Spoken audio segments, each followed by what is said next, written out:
invite His Excellency Ambassador Azar to deliver his special remarks on India-Israel bilateral ties. Welcome, sir. Honorable ministers, esteemed officials from Jaipur, ambassadors, Abhinav, thank you for inviting me. Ladies and gentlemen, I'm especially honored to be here in Jaipur. This is my second time here, and I had the opportunity my first time, together with my wife, to head a tourism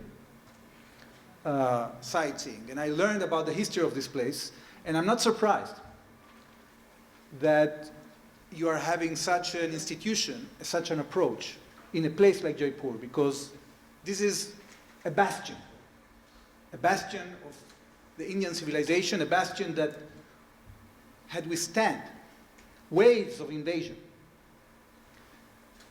And it's no surprise that here, when you have that historic perspective, you know how to identify challenges and how to prepare yourself and prepare India to build the necessary capabilities to deal with these challenges and to use opportunities. So I'm glad to be here again. I'm thankful also that I'm the last speaker in this panel, because I can reflect a little bit on the important things that have been said here.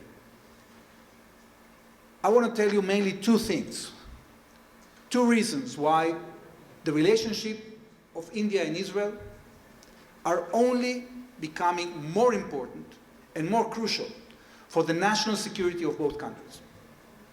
The first reason has to do with global competition and the fact that in this changing world, in which you have rising powers,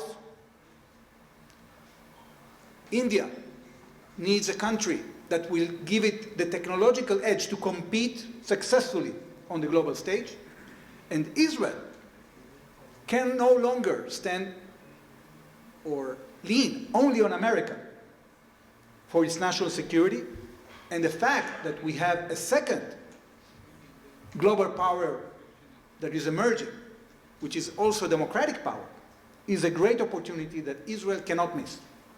So this is number one. The second reason that India and Israel's relations are absolutely crucial is because, of course, the rising threat of radicalism and terror. And there are no two countries in the world that have been affected by this challenge like India and Israel. And therefore, what we've been doing so far has been contributing a lot to our national security, but what we are going to do in the future is going to be even more important, and I'll elaborate. Now, some of my colleagues here have said that we have now a disruptive presidency in the United States. I think, let's say I disagree. I think that yes, there are disruptive, or let's say, unconventional statements that are coming from the new presidency in the United States. However, what we are going now, in my opinion, is a period of adaptation that is long due. And why is that? In 1945, when the United States established the international regime as we know it today, Bretton Woods, the United Nations, NATO, the United States was producing 45% of world GDP. After the collapse of the Soviet Union, we thought that Pax Americana is going to stay here forever. However, the fact that the United States opened up the system and through a mechanism of magnanimous action has allowed powers to rise economically, this changed the world balance economically. And today, if the United States would have continued to be magnanimous and subsidizing the entire system in order to allow other countries to rise, it would go bankrupt. And we saw what is happening with American debt. So we have now a presidency that is trying to create an adaptation and is going to change the nature of how it acts as a global power, a leading global power with the rest of the world, is going to leverage its tools in a way that is going to take it out of this problematic corner in which it entered. And therefore, what we are seeing now, I think, is a situation in which we are moving from a unipolar world to a multipolar world. And in this world, for us at least in Israel, it is very important that our partners, the two major powers that we lean on, the United States and India, will stay strong. Now, if I had to dive into these two challenges, I would say the following. When it comes to the Middle East,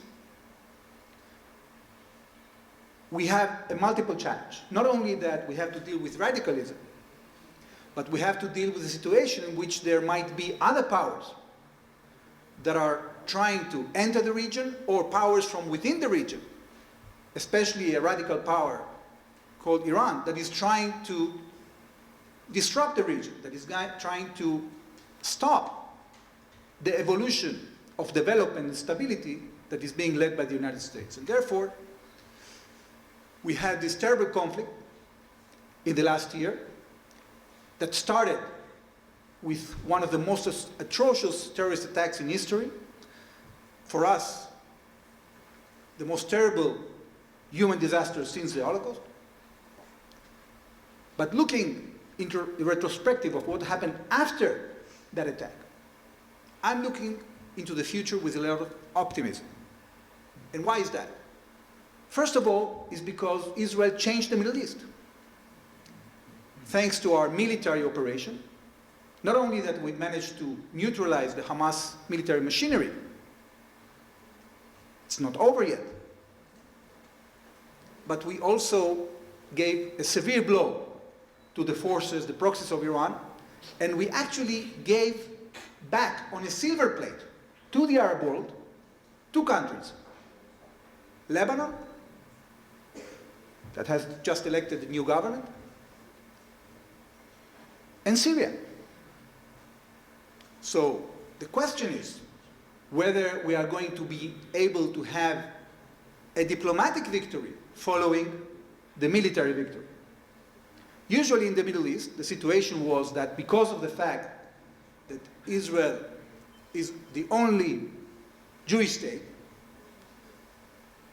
and we are in minority, our military victories used to turn into diplomatic defeats.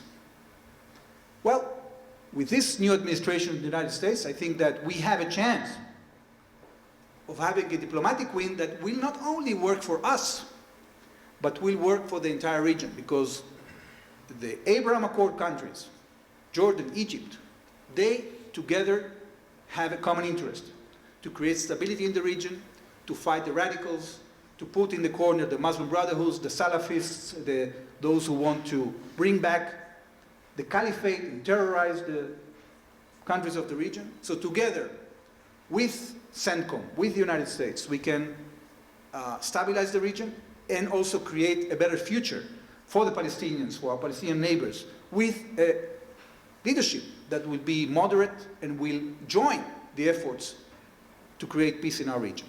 Now, how is India connected to that?